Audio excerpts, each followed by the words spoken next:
apologies. Sorry. Been told the meeting's being recorded. Yeah. The reason why I think it's going to be really useful to have Lisa connecting as well is that I think our meeting was a real reflection of the topic, and I would probably first and foremost, before we get deeply into the work, is say that when I looked at the topic, I thought perhaps we've got it around the wrong way. Maintaining culture through uncertainty is not as much the topic as culture. Sustaining or determining how we'll handle uncertainty is probably the order. And so when Lisa and I first met, and Lisa can perhaps go into a little bit more detail on this, but she was taking over the Australian Diamonds as the head coach. And if you looked at success as win and loss, which is an important part of it, but if that was your only measure, then they had a pretty successful culture if that was your only measure. But the interesting part in our first conversation was that Lisa was coming in with a much clearer view about changing the culture, even though the team on the surface was successful. And I guess, Lisa, that you might want to elaborate a little bit more on that now if you like, but that was our first meeting point, was much more to talk about the culture of the team rather than the win-loss of the team.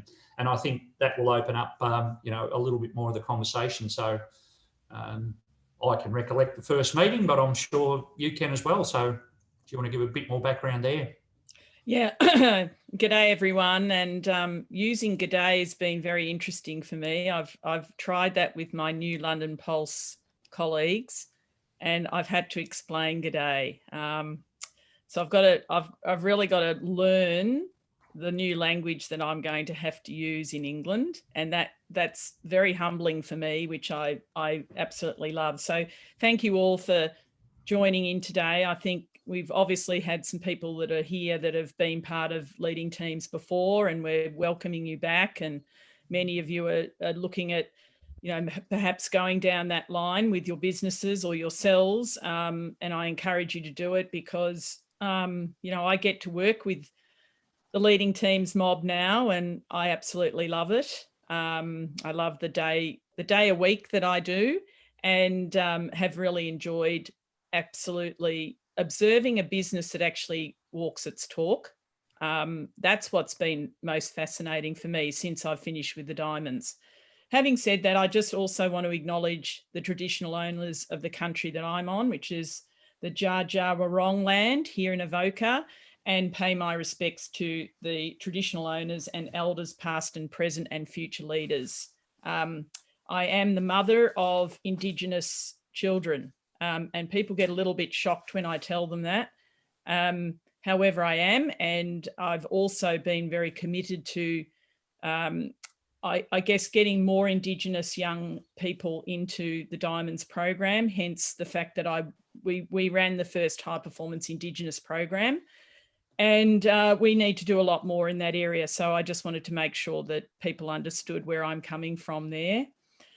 Now, Ray and I have a long history. Ray, I've admired Ray's work for a long time. I was a St Kilda supporter before I met my husband, and I know that's sacrilege in Victoria to change teams, but truly, really, I did barrack for Hawthorn a lot in finals because St Kilda were never in the finals. However, when Ray did his work with Stan Alves at St Kilda Football Club, it was a significant challenge. I actually knew what that culture was like at St Kilda Football Club because my father was on the social committee in the 70s. We had Carl Dittrich and Glenn Elliott.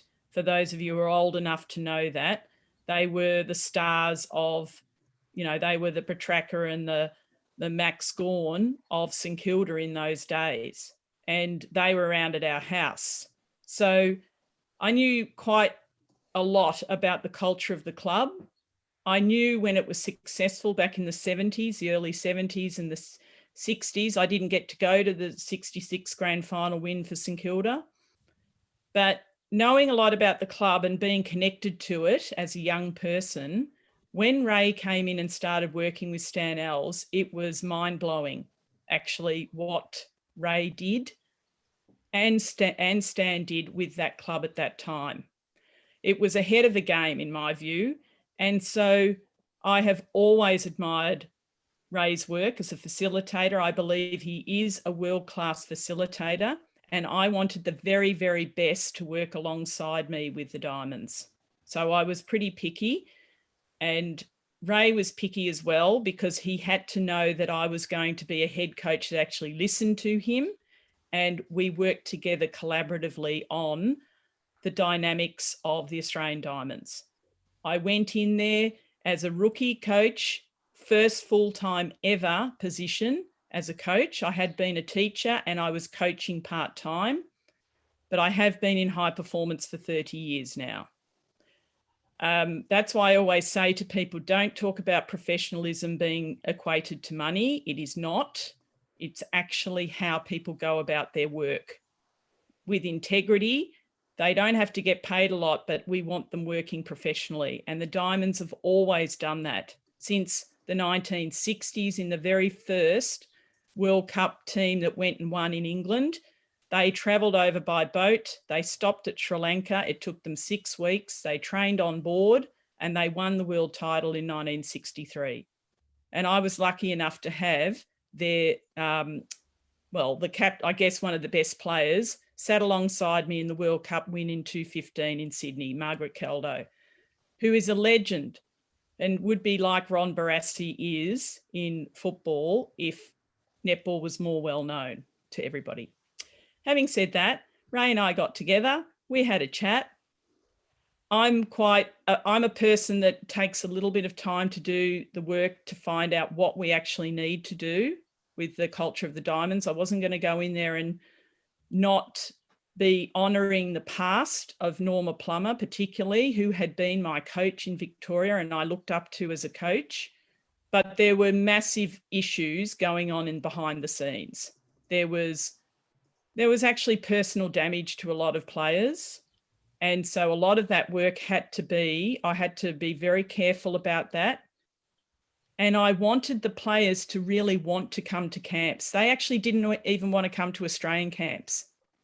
And it was horrifying to me because I would have bled blood to be in the Australian team. I missed out. I got to the final 20 as a player and I never made the 1987 World Cup team. So that drove me, I know that, and it drove me to do the very best I could for the athletes in my care. So at that time, knowing how they were feeling about going to Australian camps, finding out more about the fact that they wanted to feel they belonged, that they had something to contribute, that we would go for a squad mentality, which was very different because it was a starting 7 and a 12. It was like the Australian cricket team. It was that hard to get into. We definitely wanted a squad mentality. So we had to turn the program a little bit up on its head. There's no other way to say it. And one of those things was bringing Ray in 2012 to run our culture change program that we did with players from the old guard. And they needed a bit of work, didn't they, Ray? Correct. Over to you. Thank you. The key element for me was that, again, it's to do with the topic. And I guess that idea of setting the culture is that I don't think we've ever, not very often have I had the luxury of being able to say we start from scratch. We start somewhere. And so when we do that, I think that whole notion of culture was where our work began. The model that Anna's going to put up for us in a moment, I really developed the basis of that when I was still going through a career in the Air Force. And what I noticed was that when we were dealing with the very highly qualified aircrew that we had, I'd been posted as an education officer to the Maritime Patrol Group in Adelaide, and we flew the Orion aircraft. So there was about 12 to 14 on a team or a crew. And every one of them had trained technically first, and then they were put into these crews. But what we did observe was that they performed quite differently. Some of them were outstanding and some were far below that. And we started to look at I guess the reasoning behind it, and that was if everyone's technically trained the same way or up to that very high level, then why is it that we perform differently? And that's really the basis of the model. If you look at particularly, say, the first book that I'd written was called Any Given Team, and thanks, Anna, for putting that up. Any given team, my belief was always when I left the Air Force and started consulting was that if our model was to stack up, it should stack up in any environment. And I'm really pleased with the fact that I guess at this stage, we've still got a very diverse range of teams we work with. We did, I guess, cut our teeth somewhat in the early days in elite sport, but I've been just really proud of the fact that at this stage that we haven't been pigeonholed into a particular niche or not. But so that's the origins. I guess the other part too is that part of the model that you see in front of you, there's been an evolution too as well. So the high-performing team notion was probably added after some time because there was a perception in the early days that we seemed to be working with teams that were in pretty ordinary shape.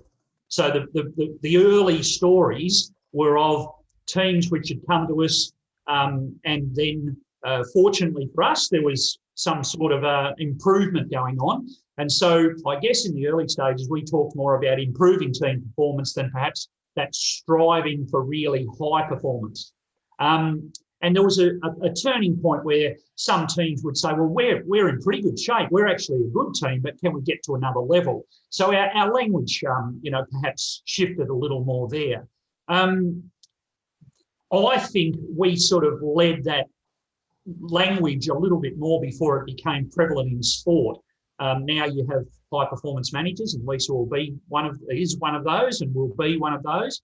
But I always worried that there wasn't much qualification for that. And I recollect being in an AFL club at one stage, and there was I guess we were in pretty poor shape, and it was a poor culture.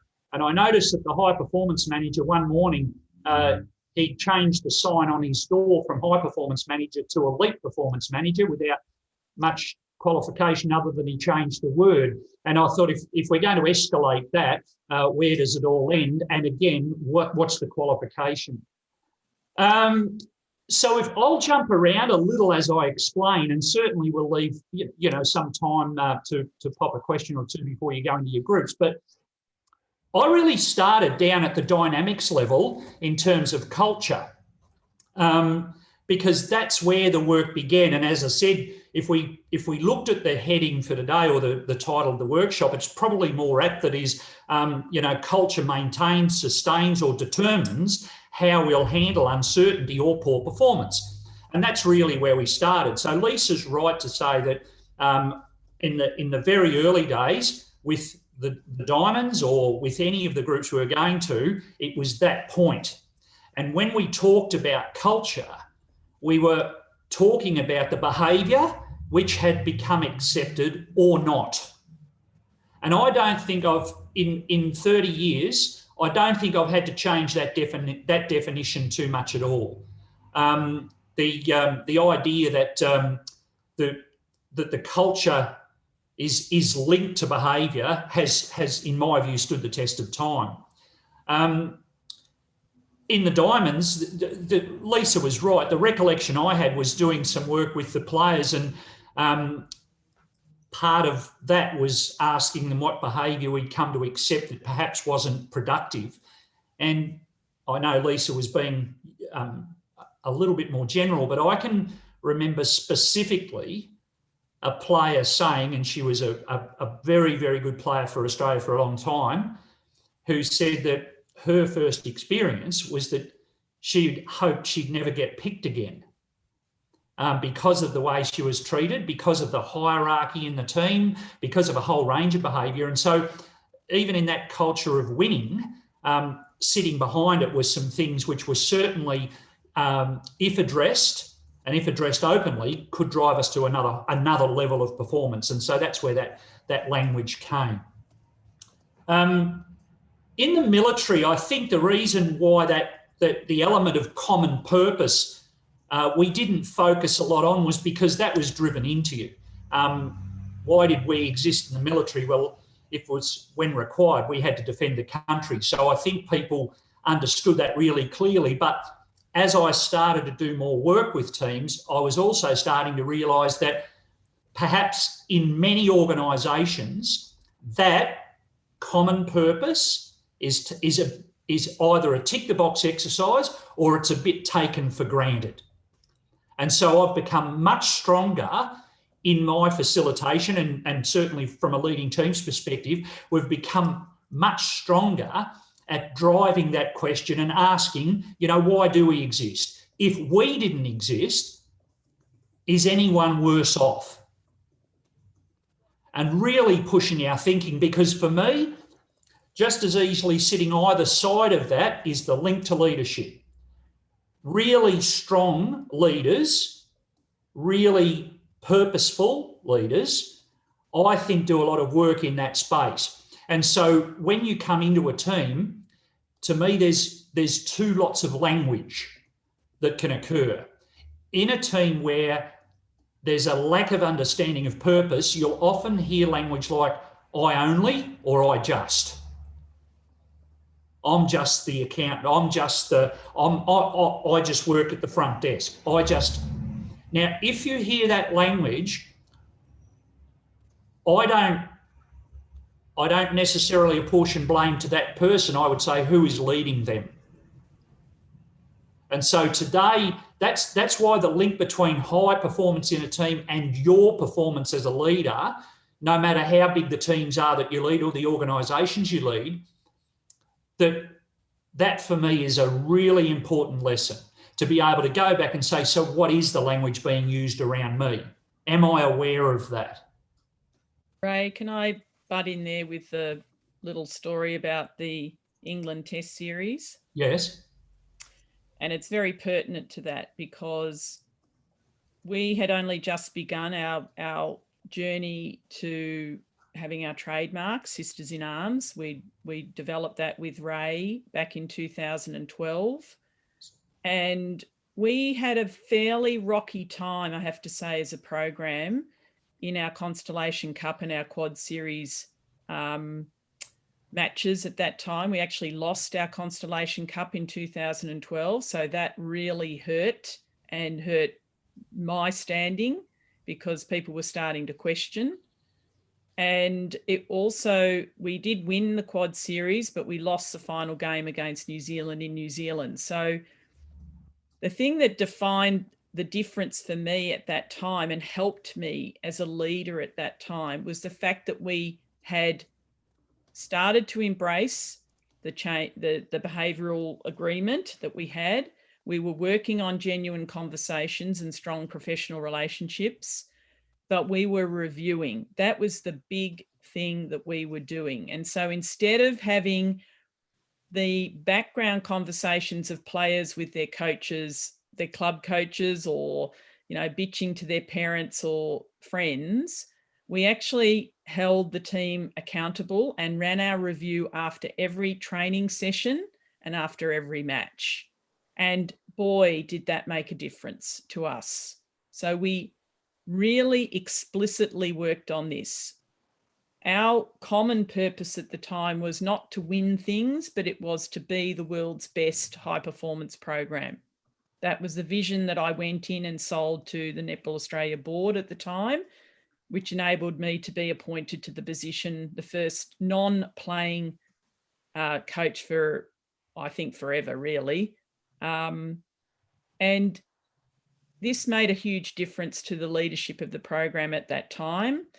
I had a staff also that went through the same process. Our support staff went through the process of developing our own trademark.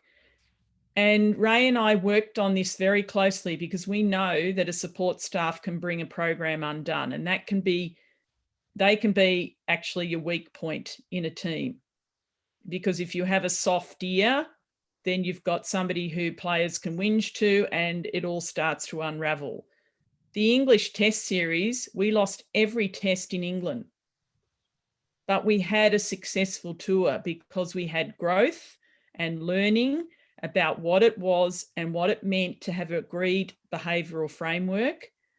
And we were just not as good as England in those 3 tests. And we learnt lots of good lessons, but we didn't have the coach sacked at the end of that series, although it was close, to be honest.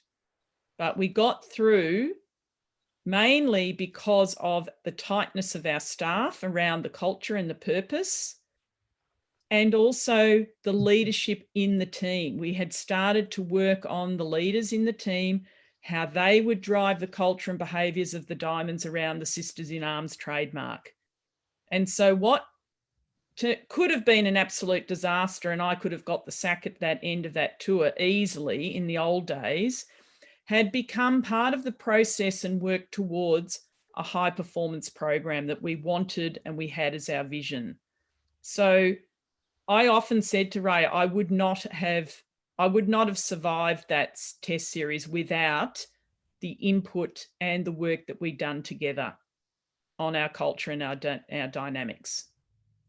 I think and you're right there, Lisa, one of the things that I guess brings the whole model together, if there was a word that could overlay this, was the notion of empowering people and empowering teams.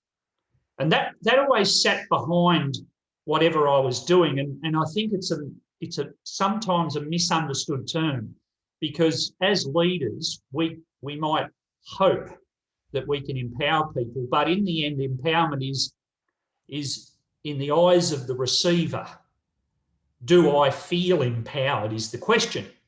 And so Lisa was right to say in sport, but in corporate, as we were starting to make inroads in, we were changing the model, which was very much where if there was a problem within the team, if there was a problem with performance, we looked upward and we said, when will the coach or when will the CEO or when will the team leader, when will the manager do something?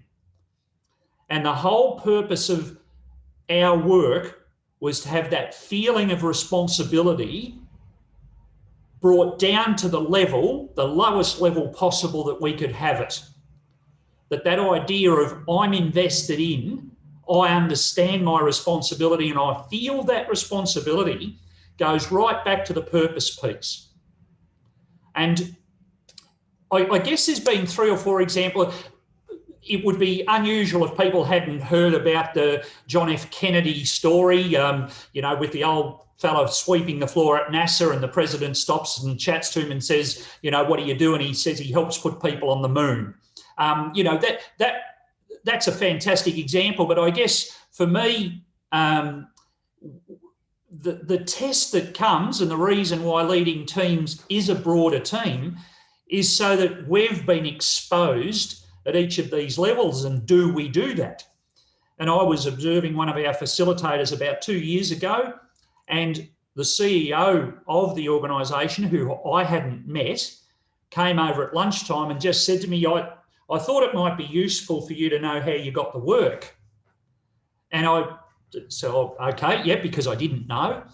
And he said, we had 5 providers that we were talking to, and when we rang your office, Lisa, who by title would have been the office manager, took them through the whole process so clearly that we won the work, because at the other providers, the first point of contact was often a person who said, yeah, look, you'll need to talk to Ray and I'll leave him a message and he can get back to you.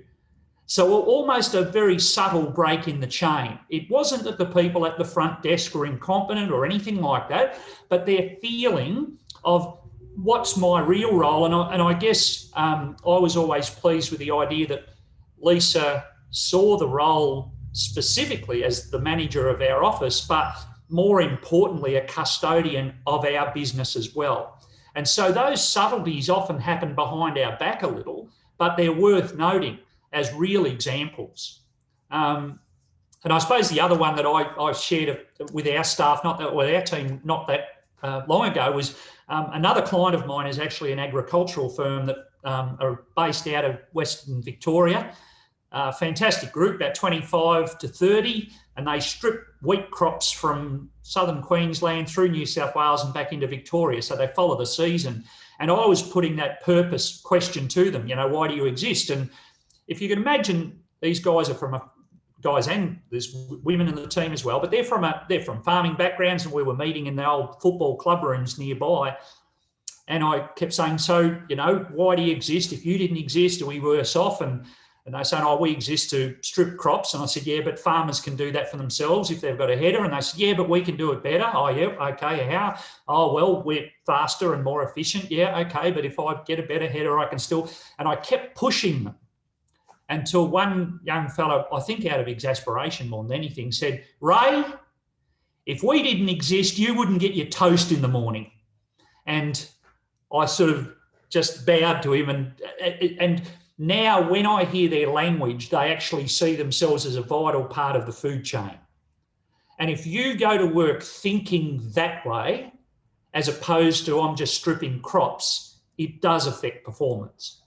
So that would be my first lesson, my first point there, the power of that. At a personal level, it also reinforces a couple of points for me.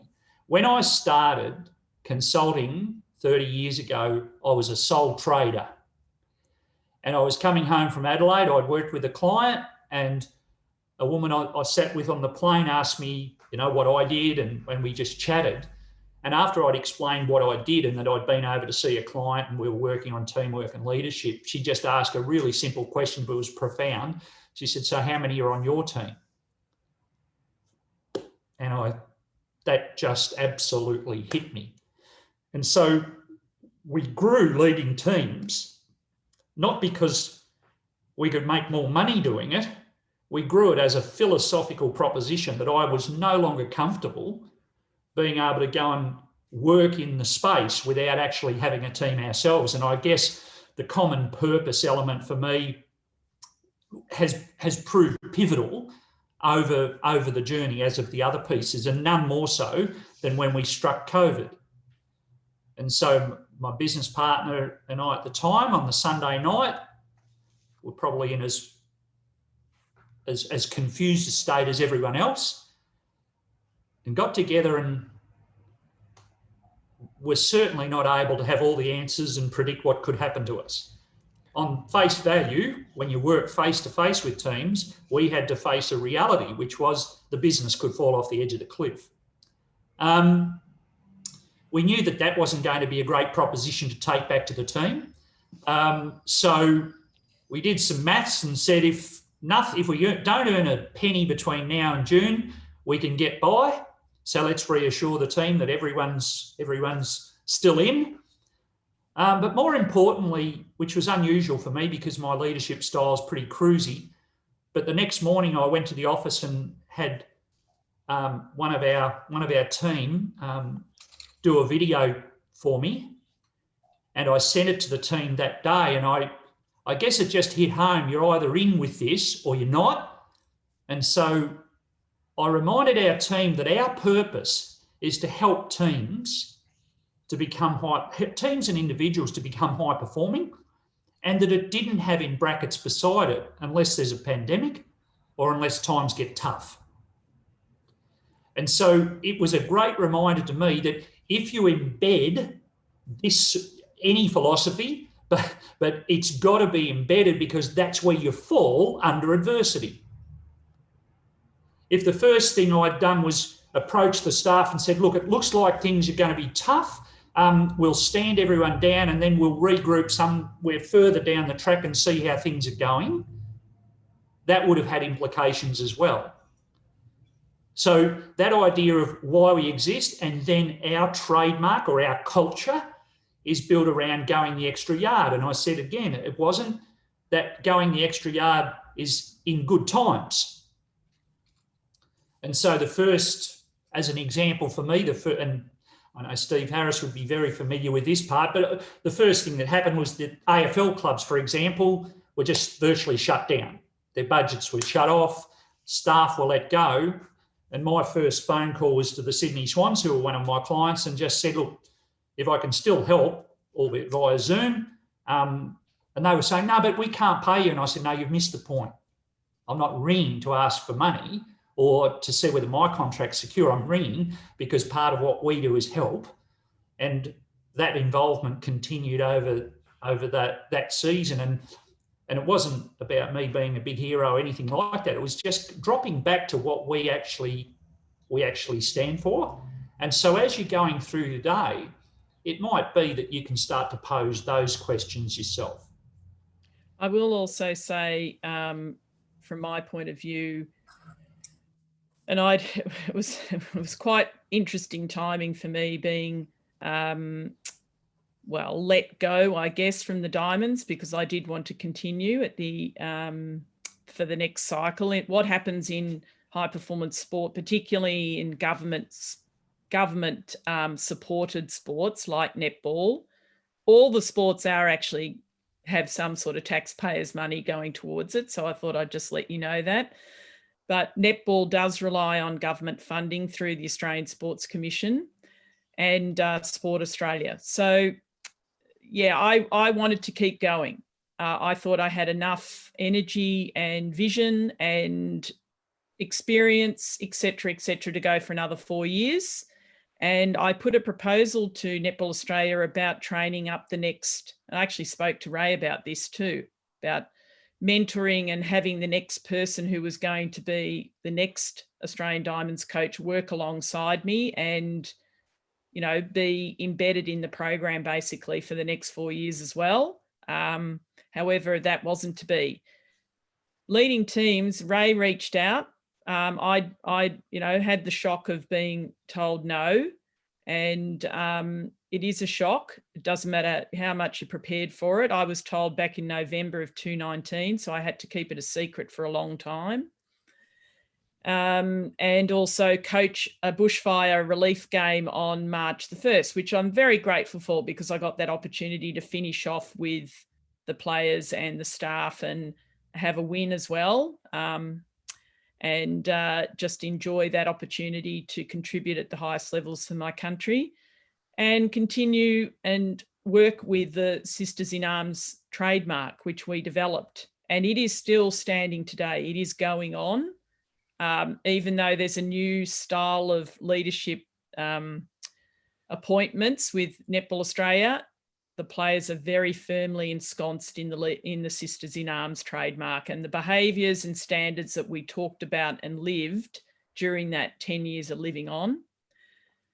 And leading teams were good to their word too. Ray reached out to me and I became part of a little mentoring group that actually were a lot of NRL coaches and assistants and AFL coaches and assistants who were dealing with the shock of COVID at the time. So we became our own little support group. It was important for me because I could contribute some knowledge and understanding to that group from a high performance point of view and coaching point of view, but also it was great for me too personally because leading teams did what they said. They will go the extra yard. They did go the extra yard.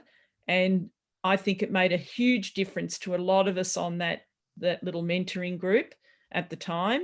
And then leading teams reached out to me to work with them part-time, which was fantastic. And I've enjoyed every moment.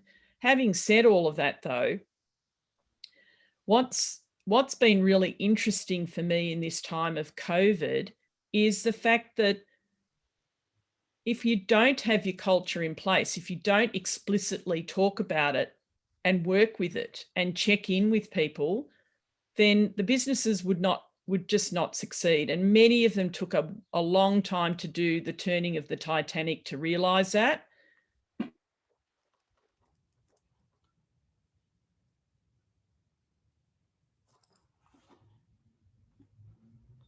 Lisa looks like she's frozen there. So I'll jump back in. Thanks, Ray. I guess for me, if we continue to push through the model, the point that Lisa's making is one that is deeply personal as well, because if we're going to live this and we're going to talk about empowering and we're going to talk about a culture which is endemic, it has to be able to go past me. And so there was no doubt in the early stages, and this is what happens with teams, often where the person who might have created the business or is a significant influence, and I can't get away from the fact that good, bad, or otherwise, I was a person of influence within the group. But I also knew that in time, I've often said that I guess what I saw my legacy as was hoping that others after me could love their work as much as I've loved mine. And and so some of those difficult propositions come home to roost now, where our leadership group, for example, is selected openly in front of everyone, and they drive our business. And for me to have to remove from that process and know that some decisions I might not necessarily like, but the times when I now weigh in are more about, is it going to affect our culture? And so the idea of having a cider for the end, that we would also have some of our longer serving, really trusted people would be able to start to buy equity into the business. So now it's my business partner and I plus 4 others, and we hope soon will be some others. That was that longer term view, and knowing, I guess in my heart of hearts, that it's somewhat sad, but to know that the organisation will probably be in better shape when I go than when I got here is in fact a statement of fact. And I was reminded by an old fella in football years ago, he used to use the term, the graveyard's full of irreplaceable people. So I had to come to grips with that concept as well. But that idea of, are we really developing our people? Are we really giving them that responsibility? And that comes at that's a real challenge for leaders. What underpins it though, folks, in my view, and this is, I reckon I've done 12 CEO forums via Zoom over the COVID period. And that question that often comes up about maintaining performance when people are working remotely, or what happens when we get people back, those big questions. And I'll often just come back to that key word, which is trust. The idea about what are we doing to cultivate that? Now, if for some people, if they hadn't done the work early, then that's often when you suffer those consequences. But if you recognise that, then that should be a call to arms to say, what am I going to do to build that? And I didn't realise at the time, but I have realised since, that that was the very nature of our business. So we work autonomously. We're a team. We come together 7 times a year for 2 days. We used to do that face to face. We've had to adjust. But we see ourselves as a really tight-knit team, but we're spread across Australia, 25 of us now. And what underpinned that, and it came through a question that one of the CEOs asked me on a forum recently, and it was almost with a sense of, I guess, cynicism or sarcasm, but he said, so you're saying you don't know where anyone is today and what they're doing? And I said, precisely. But I do know that I trust that what they're doing at that particular point in time will be helping teams and individuals to improve, and they'll be going the extra yard. Now, at that moment, that might mean in the balance of their life that they could be dropping their kids off at school. Well, I don't need to know that. I need to trust that we've done enough work together through the recruiting process, through the induction process, that they understand deeply how we work, and we trust that I guess that model is embedded. And the way that we've again viewed trust over the journey is trust in the 2 parts that I see it as anyway, is the trust in someone's competence. So can they do the job? And trust in their character. Are they good for their word?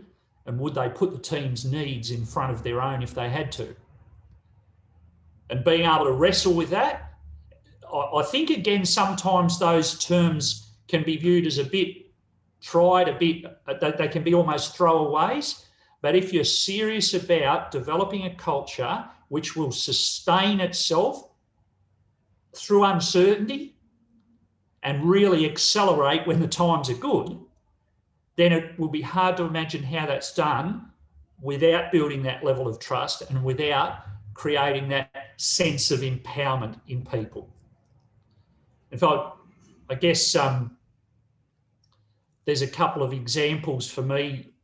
Again, along the way, you'll get tested, because as the leader, if you slip back into that sort of more hierarchical thinking, that almost defeats you immediately. So how open are you for feedback? How ready are you to allow people to make decisions and make mistakes?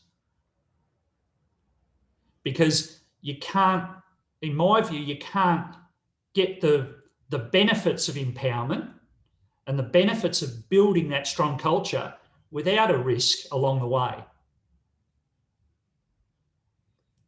And I've heard, again, in elite sport, I had an AFL coach say to me once, we obviously didn't work together, but in our conversation, he said, he thought that empowerment was like letting the lunatics run the asylum or the monkeys run the zoo. And I guess the point I made to him was that if he thinks his team's a zoo and his players are monkeys, well, then he might have a deeper problem. So it's very much about you seeing scope, you seeing potential, and you as the leader being able to foster that.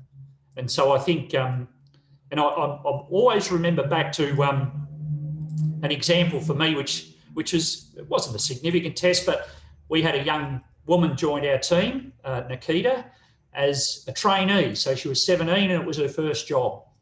And she was exposed to our culture really quickly. So she was involved in meetings, she was involved in training, and she accelerated, and to the point where her role became quite expansive.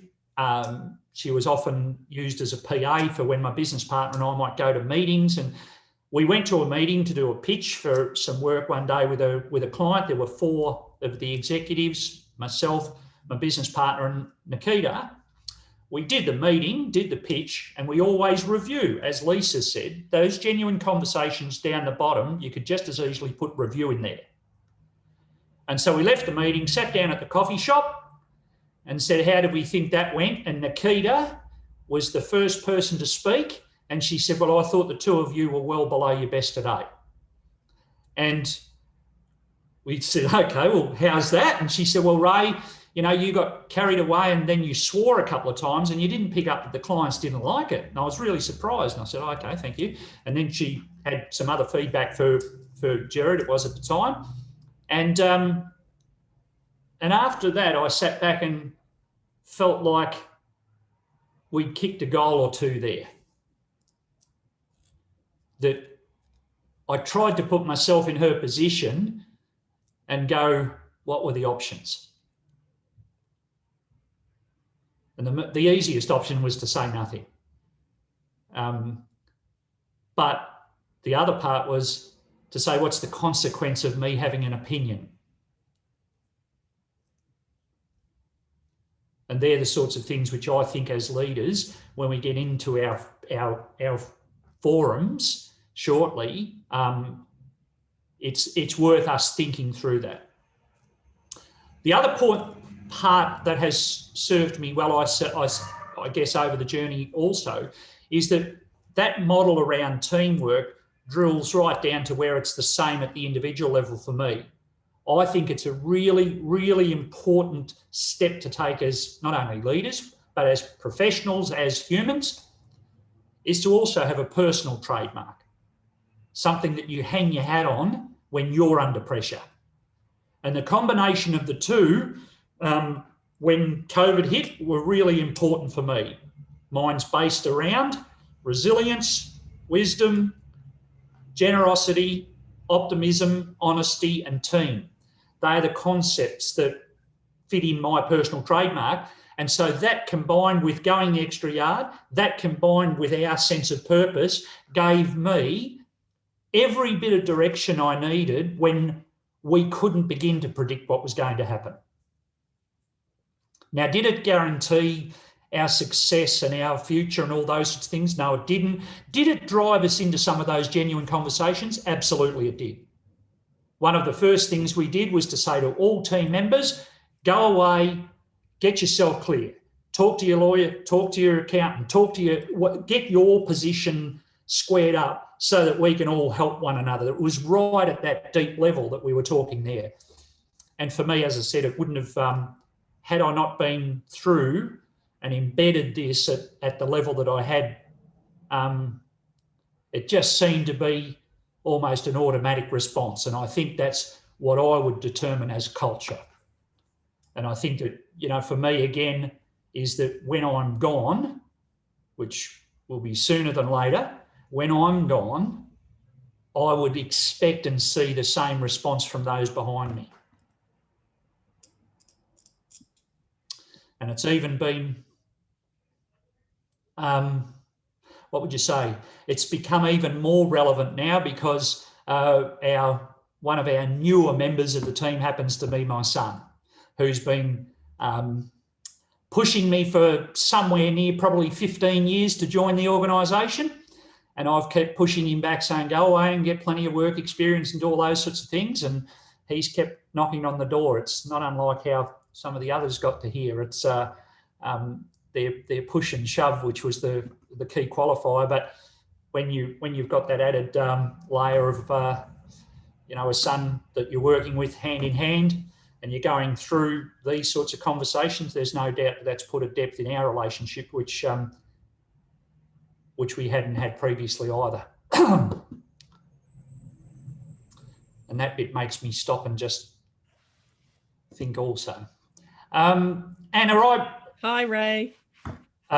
Lisa, you're back from that wild country up at Avoca. No, it was just, it of course was the testing that goes on, and apparently they knocked on the door to see if anyone was home and thought no one was home. Okay, well, you're back. I know we're sort of heading toward going into the smaller groups now, but Anna, if we could flick the model, it might be a point at which we can take, 5 minutes if there's any really pressing questions.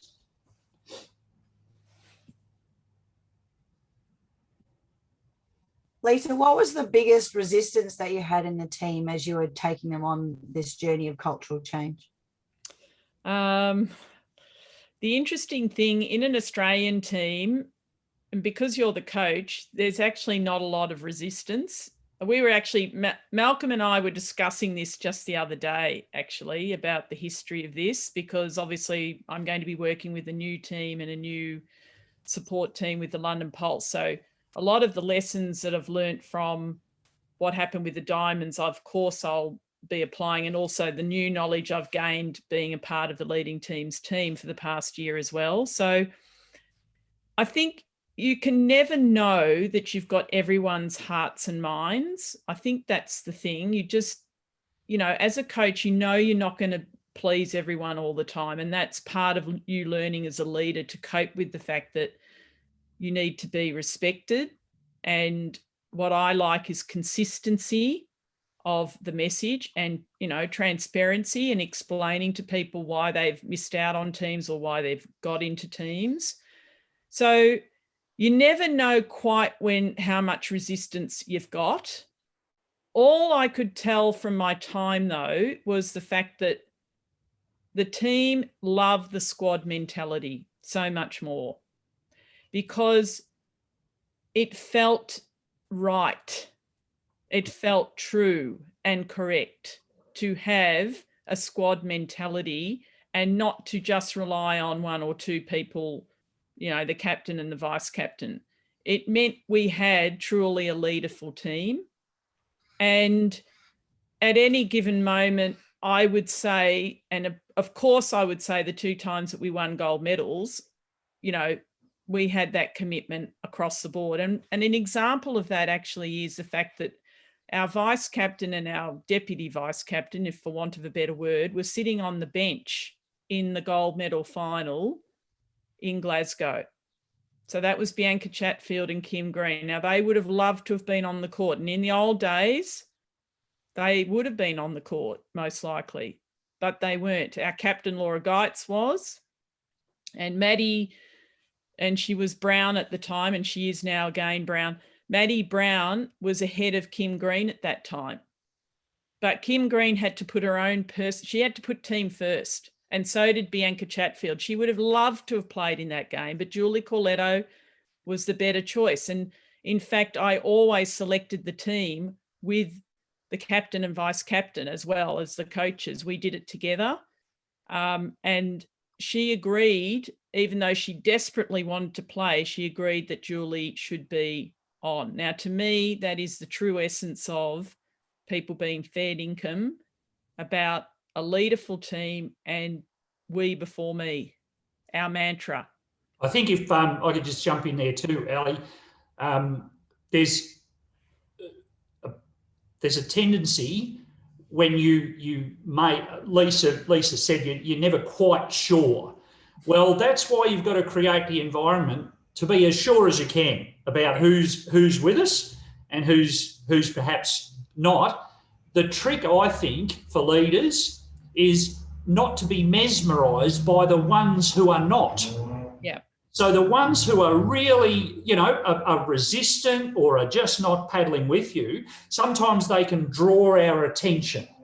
I would always say, work with the middle ground, work with the ones who are malleable, who are open somewhat, and get them. It doesn't matter whether it's sport or corporate. It's a game of the weighted numbers. Yeah, that's what I was going to say. Ray would always say to me, it's all about the weight of numbers. And he's so spot on. And he knew, Ray, you knew this, didn't you? You had to get Steve Hawkins on board, our physio. It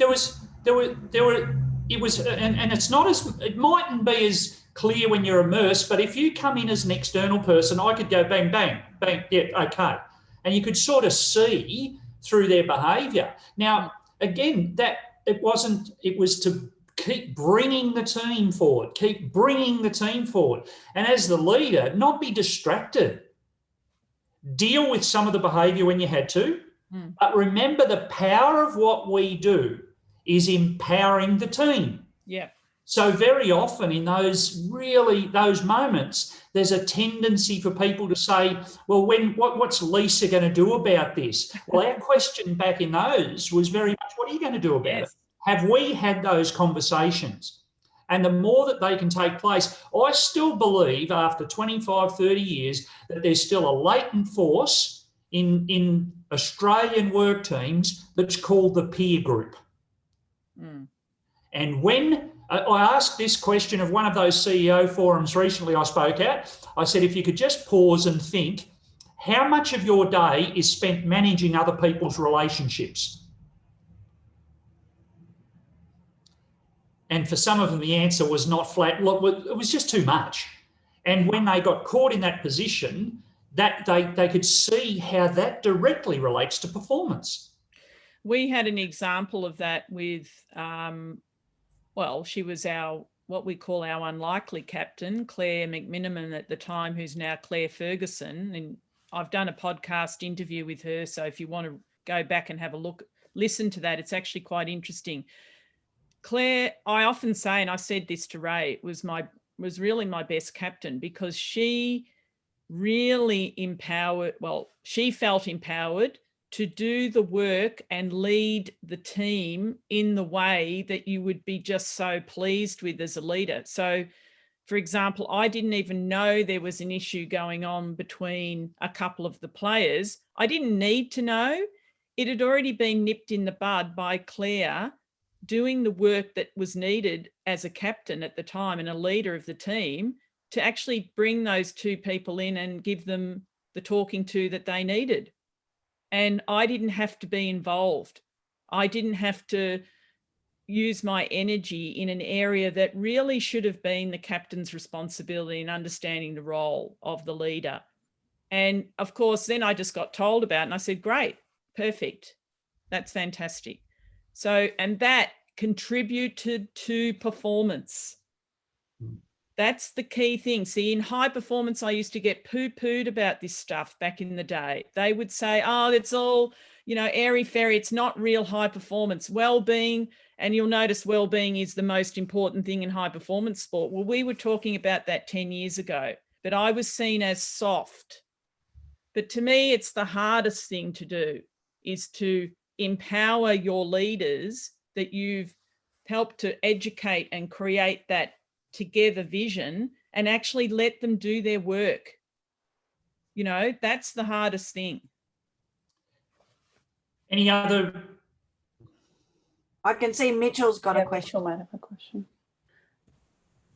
Lisa, you mentioned earlier that your support service team had a bit of a trademark. I wondered if you could expand on that and what that looked like. I certainly can. And Ray did, we did a lot of things together as a squad. Like we had the whole squad of players plus the staff. We did together, but there were certain things that we did on our own. So for example, the Diamonds squad came up with the Sisters in Arms trademark without the staff being around. That was the players with Ray. So it was very authentic and genuine, and it had the emotional connection, and Ray can go into it a little bit more. We worked on our own with the staff, and we needed work too, because Ray definitely was part of facilitating that, particularly with the centres of influence, like the physio, who Steve's a great guy, but he's always very suspicious about things. It's a good physio, that is. And he had to have a number of conversations with Ray first around this stuff that we were doing, because he would see it as hocus pocus. But once he saw the power of it, how it would enhance the players' education and leadership themselves to be much more self-sufficient, particularly in physio services, as you can imagine, would be much better. And also in strength and conditioning, they would be much more empowered. Then they could see why it was important. Our pact was important because they had to understand that they weren't the most important people in the program. And often the doctors do think they are, don't they, Ray? I'll let that one hang out there for you. And we came up with the pact together as a coaching. The coaches were there, the physio, the doctor, our strength and conditioning coach, our performance analyst, our smallish team of, it was about 12 of us, came up with the pact. That is, we are a professional, approachable, meaning we weren't above the team. Anyone could come and see us at any time, including the rookies, committed team. And we did this little thing with our fists together. That was our little thing. And it's lived on. And I reckon it'll still live on with the physio that's there at the moment. Well, the Diamonds physio, Alana Antcliffe, will certainly want that same style of work together. And we actually revolutionised that a little bit, Mitchell, as you know, in high performance sport in Australia, of the people all working together as an integrated sports science and coaching team. So I'm very proud of that. Okay. Anna. We'll take a break now, but I'll open up the rooms. So if you want to join your breakout room, and then we'll take 15 minutes and be back at about 11:20. And then, yeah, I'll let you know when. I think we'll have an hour and a half or so in there. So I'll open up the rooms now. Thanks, Anna.